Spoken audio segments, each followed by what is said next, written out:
지금 우리가 자본주의 사회에 살고 있는데 사회주의 경제와 자본주의 경제가 지금 막 경쟁하고 있지 않습니까?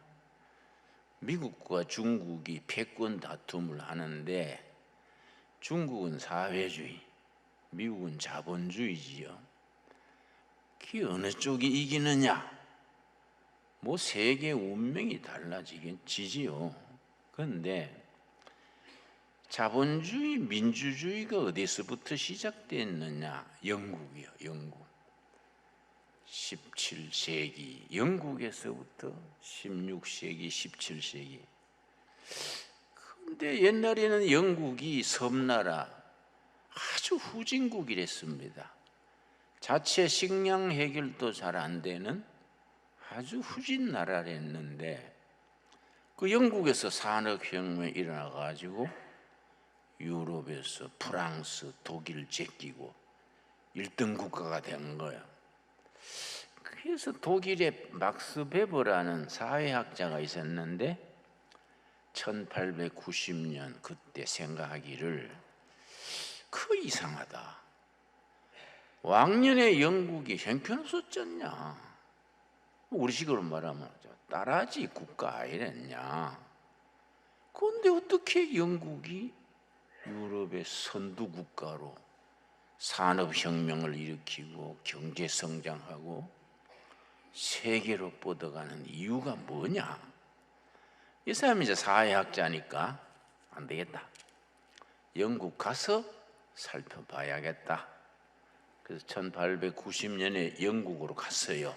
막스 베버라는 사회학자가. 영국 가서 몇 달간 있으면서 연구를 해봤더니 결론을 내린 거예요. 신앙이다, 신앙. 교회다, 교회. 영국인의 신앙이 영국을 발전시켰다. 이건 뭐 세계적인 사회학자니까 학문적으로 그걸 깨달은 거예요. 그러면 영국 교인들 중에도 캐톨릭 교회, 또 무슨 성공회, 또 장로교, 청교도 섞여 있다 이 말이야. 그런데 연구를 해보니까 청교도 신앙, 장로교 교인들이 영국의 국민 정신을 바꿨다. 그래서 영국 경제가 일어나고 국가가 부흥해졌다. 그러면 청교도다 장로교다 어디서 시작됐느냐? 스위스에서 제네바의 칼빈 선생. 칼빈은 안수받은 분이 아닙니다. 평생 평신도로서 종교개혁 운동의 지도자로서 역할을 했는데 이 칼빈 선생이 매주일 성경을 가르친 거예요. 그 성경을 가르치면서 창세기부터 계시록까지 쭉 가르치면서 성경적인 생활 윤리를 가르친 거예요. 정치도 교육도 문화도 성경 바탕 위에 세워져야 된다. 그래서 칼빈한테서 성경을 배운 개혁자들이 영국에 가가지고는 청교도가 된 거예요. 퓨리탄. 또 스코틀랜드, 네덜란드 가서는 장로교가 된 거지요. 여러분 히딩크랑 축구 감독이 네덜란드 출신이지요. 그 네덜란드는 나라는 장로교 교인들이 세운 나라입니다. 그런데 칼빈의 제자들 중에 장로교 신자들, 청교 신자들이 영국을 산업혁명을 일으키고 자본주의를 발전시키고 세계 강국으로 뻗었다. 그런데 이제 막스 베버 박사가 가만히 조사를 해보니 벌써 영국의 그 장로교, 청교도 알맹이는 미국으로 가버렸어. 영국 사회에서 그 사람들을 탄압을 했어요. 그러니까 새로운 세계를 찾아서 신천지에 가서 마음껏 뻗어나가자. 배를 타고 미국으로 갔다. 그래, 영국 산업혁명을 일으키고 자본주의 경제를 일으키는 핵심들은 영국에서 미국으로 옮겨간 거예요. 그래서 막스 베버 박사가 또 미국까지 갔습니다. 미국 가가지고 또 연구를 했더니 미국의 나라를 일으킨 그 정신, 청교도 정신, 특별히 미국이 건국될 때에 워싱턴 장군, 해밀턴이니 무슨 기라성 같은 미국 건국의 원조들이 장로들이요. 장로교 신자들이요. 그래 미국이란 나라의 기초는 장로교식 지도자들이 기초를 닦은 거지요. 그래서 미국이 건국할 때에 헌법을 만들어야 되지 않습니까? 미국 헌법을 어떻게 만드냐? 전국에 관계되는 사람 50명을 뽑았어요. 헌법 만드는 데에 기여할 만한 사람 50명을 뽑아가지고 산속의 별장에 들어가서 2달간 토론했습니다. 먹고 자고 토론하고 어떻게 우리가 새로운 나라 미국을 만들 것이냐. 2달간 토론해서 나온 것이 미국 헌법이에요. 그런데 중요한 건 뭐냐? 미국 헌법의 기본 구조가 장로교 헌법이에요. 우리에게도 장로교의 당회, 재직회 이리 있지 않습니까? 그러니까 미국의 상원은 우리 교회 당회요. 재직회는 하원이요. 그 대통령과 상원, 하원 의원들 간의 긴장 관계, 이걸 장로교 헌법대로 그대로 한 겁니다. 그래 미국 헌법은 불과 27조인가 그런데 전 세계에서 가장 짧은 헌법이지요. 미국 건국된 뒤에 지금까지 한 번도 개정하지 않았어요. 그런데 거기 장로교 헌법 기초로 했기 때문에 미국이 탄탄하다는 거예요.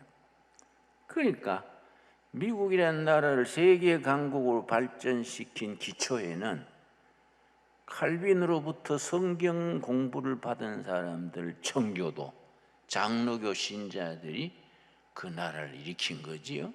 그런데 막스 베버가 1901년에 그 영국 여행, 미국 여행을 결산해서 책을 한 권 냈습니다. 그런데 이제 이 책에 영국에서 프리탄 가정의 신혼부부가 새로운 미래를 위해서 나무배를 타고 미국으로 갔어요. 미국 가가지고 무슨 사업을 했냐면은 초 만들고 비누 만들고 신혼부부가 그걸 했어요. 그때는 인구가 적으니까 뭐 고객이 판로가 적지요. 그러니까 가난하지요. 뭐 살 사람이 적으니까 가난할 수밖에 없지요. 그러니까 그 아들이 벤자민 프랭클린인데 학교를 1년밖에 못 보냈어. 학교는 1년을 보내고 집에서 일하게 했는데 그 대신에 성경적인 생활을 철저히 가르쳤어요. 청교도 윤리, 장로교 윤리를 실천하도록 가르쳤어요. 이 사람이 미국 건국 초기에 아주 대통령 외에는 높은 자리 고루고루 했는 미국 산업사회의 정신적 기초를 닦은 사람을 벤자민 프랭클린이라고 그래요. 그런데 벤자민 프랭클린이 자서전을 썼습니다. 자서전을 영어로 오토비아그래피예요. 자서전을 썼는데 거기에 뭐라고 썼냐면은 내가 부모가 가난하여 학교학교는 1년밖에 못했는데 내가 이렇게 성공할 수 있었던 것은 어머니 아버지가 나를 어려서부터 성경적으로 사는 생활을 가르쳤기 때문이다. 그 청교도 정신, 그리고 자기가 다니던 그 가족이 다니던 교회 목사님이 마태 목사님이요.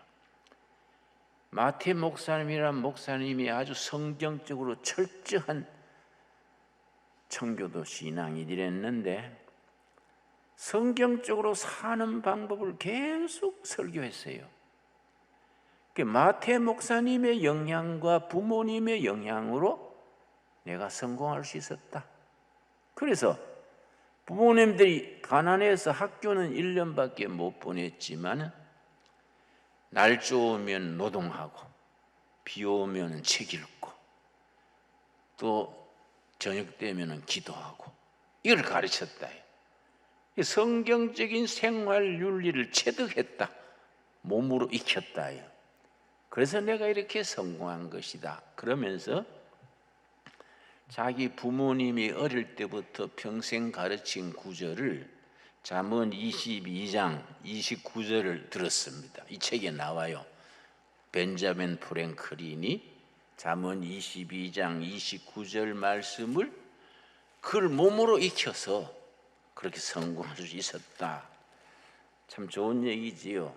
잠언 22장 29절 말씀. 그래서 성경이 성경 따로 내 생활 따로 있지 말고 성경의 교훈과 가르침이 내 삶에서 내 몸에서 익혀져서 그렇게 살아야 되는데 성경은 들고 다니는데 성경적으로 살지를 못해. 기업을 해도 자식을 길러도 정치를 해도 성경적으로 실천을 하면은 개인도 성공하고 나라도 부강해지고 교회도 부흥되는데 그렇게 못했다. 잠언 22장 29절 찾았습니까? 자, 벤자민 프랭클린이 우리 어머니 아버지가 이걸 가르쳤다. 조그마한 교회 마태 목사님이 이걸 늘 설교했다. 29절 너가 자기의 일에는 영어 성경에는 in your business 비즈니스에 in your business 너의 비즈니스에 능숙한 사람을 보았느냐? 이러한 사람은 왕 앞에 설 것이요 천한 자 앞에 서지 아니하리라. 그래서 이 책에서 막스 웨버가 쓰는 말이 왜 무종교인보다가 종교인이 더 성공하고 뭐 이슬람, 불교, 다른 종교보다 기독교인들이 더 성공하고 나라도 더 부강해지고 기독교인 중에도 캐톨릭 신자보다가 프로테스탄트교 신조들이 빨리 성공하는 이유가 뭐냐? 간단하다. 교회에서 배운 생활 윤리다. 이걸 프로테스탄티즘 윤리요. 이 책 제목이 프로테스탄티즘 윤리와 자본주의 정신. 교회에서 배우는 생활 윤리, 설교 듣고 성경 공부하고 남전도회, 여전도회 활동하고 구역 예배 활동하고 교회에서 듣고 배우고 훈련한 것이 성공하게 돼 있다. 그럼 교회에서 그렇게 개신교 프로테스탄티즘 윤리로 배운 핵심이 뭐냐? 이걸 이제 벤자민 프랭클린을 통해서 잠언 22장 29절에 네 가지. 교회에서 이 네 가지를 몸으로 배웠대. 몸으로 어려서부터 몸으로 배웠다. 너가 자기 일에 인유와 비즈니스에 능숙한 사람을 보았느냐? 능숙한 사람, 거기에 줄을 칩시다. 능숙한 사람. 자기 비즈니스에 능숙한 사람은 왕 앞에 설 것이요. 그렇지 못하고 능숙하지 못한 사람, 게으른 사람은 천한 자 앞에 서지 아니하리라. 빈민촌에 산다. 맨날 돈 꾸러 다니고 어렵다. 그러면 자기 비즈니스에 능숙한 사람은 뭘 말하느냐? 요 네 가지요. 네 가지. 개신교 윤리의 핵심이요. 핵심. 네 가지. 그 벤자민 프랭클린이 청교도 정신, 장로교 정신으로 네 가지를 몸으로 배웠다. 학교는 못 다녔지. 1년만 다녔는데 가정 예배에서, 다니는 교회에서 이 네 가지를 배웠다. 첫째가 정직이에요. 정직. 둘째가 근면, 부지런한 거예요. 셋째가 절약. 넷째가 절제. 이 네 가지. 네 가지를 어려서 배워가지고 그걸 실천했더니 자기가 이제 미국 독립한 뒤에 프랑스 대사로 가가지고 프랑스 왕 앞에 섰지요. 또 영국의 대사로 가서 영국 왕 앞에 섰지요. 5나라 왕 앞에 섰어요. 5나라 대사를 가가지고. 그러니까 여기에 능숙한 사람은 왕 앞에 설 것이요. 자기는 그렇게 실천한 거예요. 그렇게 하지 못한 사람은 천한 자 앞에 서리라. 맨날 술집에 돌고 하다가 빈민총 가고 맨날 재구실 못한다. 그러면 능숙한 사람 네 가지. 첫째 뭐라 그랬습니까? 정직. 둘째 뭡니까? 근면. 셋째 뭡니까? 절약. 절약을 했는데 절약에서 남은 돈이 이 내 끼냐? 아니다.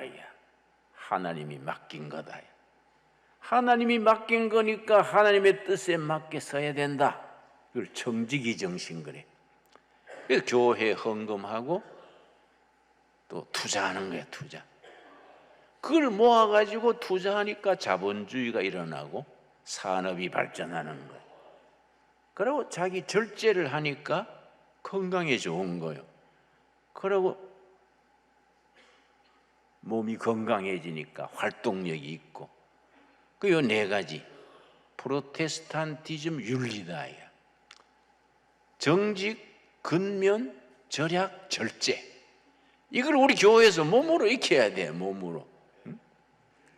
그래서 벤자민 프랭클린이 자서전에서 자기가 16살 때 어머니 아버지의 가마와 마태 목사님의 교훈으로 나는 평생 동안 이걸 실천한다. 그리고 13가지를 적었어요. 그 속에 절약, 겸손, 인내 쭉 있는데 이걸 벽에다가 붙여놓고 매일 확인하는 거예요. 저녁에 자기 전에 오늘은 내가 절약했냐? 동그라미. 절제 못했으면 X. 매일 그걸 한 거예요. 그 자서전이 거기 나와요. 그래서 내가 중학교 2학년 때 그걸 읽었지요. 벤자민 프랭클린 자서전을 읽으면서 그 좋더라고요. 나도 그 13가지를 벽에 붙여놓고 체크해보니까 나중에 못한 것이 X가 너무 많아. 동그라미가 몇 개 없어. 그래도 내가 한다고 했는데 내가 중학교 2학년 때 그래 했기 때문에 내 아들이 중학교 2학년 됐을 때 그 책을 샀어요. 아들한테 주면서 네 아버지가 네 중학교 2학년 때 읽어서 감명받은 책이다. 니도 한번 읽어봐라. 그러니까 아버지의 신앙과 삶이 자식한테로 이어지는 거예요. 응? 그렇게 부모가 가마를 줘야지. 자꾸 공부해라 하고 소리만 지르면은 요새는 시대가 아니지 않습니까? 성경적 윤리라는 게 참 중요하지요. 여러분, 우리 신광두력의 교인들은 요란한 일, 큰일 하려고 하지 말고 성경의 가르침을 따라서 삽시다. 살아서 우리가 성공하고 승리하고 하나님께 영광 돌리는 성도들이 되기를 바랍니다. 오늘 본문 말씀 시편 8편에 하나님께서 우리에게 축복을 하셨어요. 특별히 물질의 축복을 하셨습니다. 하나님은 우리한테 물질의 축복을 했는데 우리는 만날 가난하고 빚지고 헤맨다해. 왜 하나님이 주신 축복을 왜 못 누리느냐?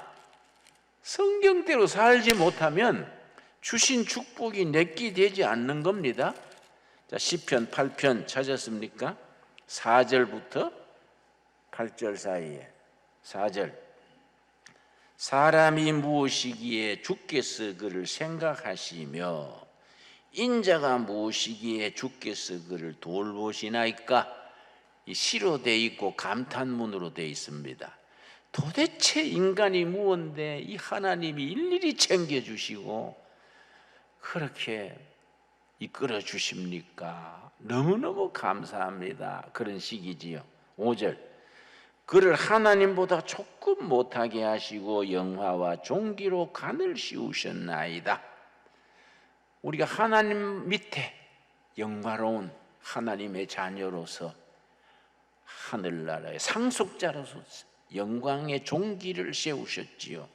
6절, 주의 손으로 만드신 것을 다스리게 하시고 만물을 그의 발 아래 두셨으니 하나님이 지으신 모든 물질, 경제, 기업, 모든 물질, 경제를 다스리게 했어.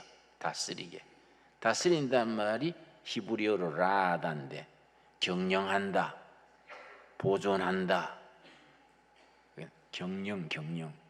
하나님이 지으신 모든 세계를 하나님의 자녀 우리가 경영하게 한 거예요. 우리가 다 경영인이에요. 다스리게 하시고 만물을 그의 발 아래 두셨으니 하나님이 지으신 모든 물건이 우리 발 앞에서 복종하는 거예요. 이걸 물권 그래요. 물권. 하나님이 우리에게 물권 주신 걸 믿습니까? 그러니까 맨날 없다 소리하면 안 돼요. 하나님 물건을 줬는데 우리가 게으르고 그렇게 살지 못해가지고 맨날 한숨 쉬고 주머니에는 먼지만 들어있고 그렇게 하면 안 되지 않습니까? 모든 물질, 기업, 경영이 네 발 앞에 순종하게 뒀다. 무슨 권이라고요? 물권. 사람들의 지지를 받는 것은 무슨 권입니까?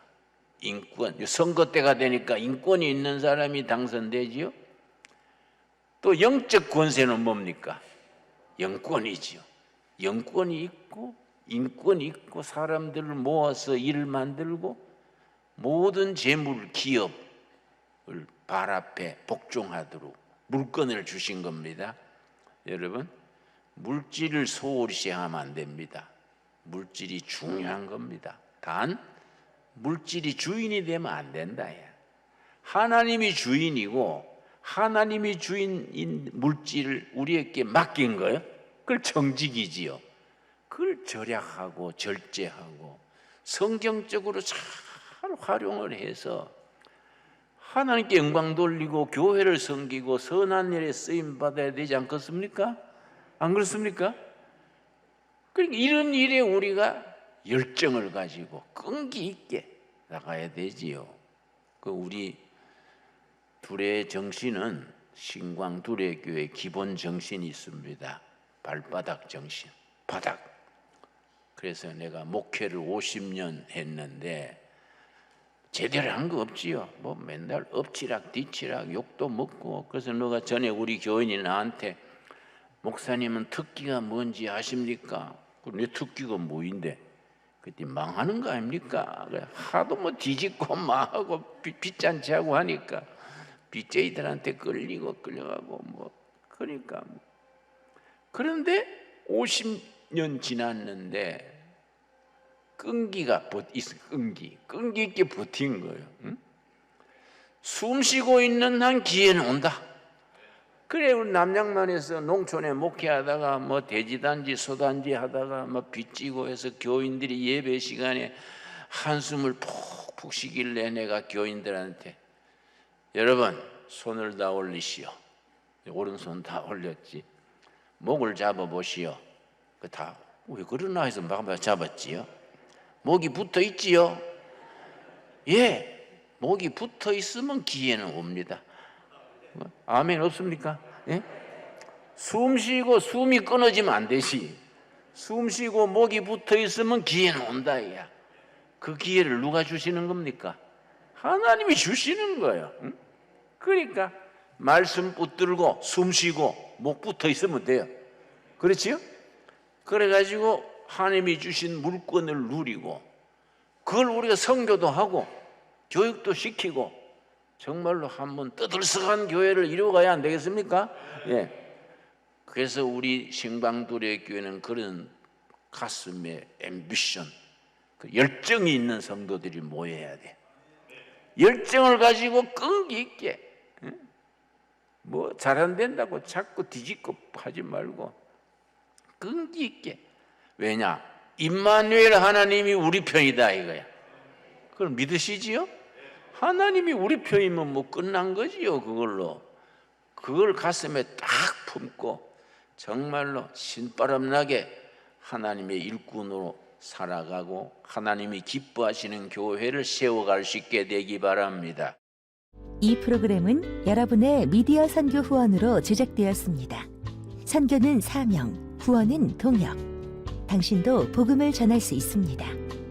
선교 후원 02-6333-1003번